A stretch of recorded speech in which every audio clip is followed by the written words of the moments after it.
Hello guys, game খেলে টাকা অর্জন করার কথা যদি শুনে থাকেন সেটা আজকে আমরা প্রমাণ করে দেব। আমরা মেগাপারির অফিসিয়াল চ্যানেল, আমাদের চ্যানেলের দেওয়া কুপন কোড ব্যবহার করে যদি আপনার মেগাপারি অ্যাপে রেজিস্ট্রেশন করেন তাহলে নিশ্চিত 50% বোনাস।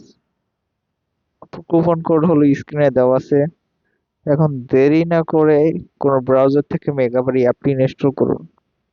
ইনস্টল করার পর আমাদের সামনে আরো দেখানো আছে কিভাবে রেজিস্ট্রেশন করে আপনি বোনাস পাবেন, সেই মোতাবেক রেজিস্ট্রেশন করুন। তাছাড়াও মেগাবারি অ্যাপে বিভিন্ন রকম গেম খেলে আপনি টাকা উপার্জনের সুযোগ আছে। এখানে বিভিন্ন রকম গেম খেলে আপনি ভালো অ্যামাউন্টের একটি টাকা জেনারেট করতে পারবেন। দেরি না করে উপরে ডান সাইডে রেজিস্ট্রেশনে ক্লিক করুন, তারপর অন ক্লিকে ক্লিক করুন। কান্ট্রি বাংলাদেশ, কারেন্সি বাংলাদেশি টাকা সিলেক্ট করে প্রোমো কোডের জায়গায় দেওয়া আমাদের অফিসিয়াল প্রোমো কোড CV9। আমি আবারও বলছি CV9 লিখে ঘরগুলো পূরণ করুন, তারপর রেজিস্ট্রেশন বাটনে ক্লিক করুন।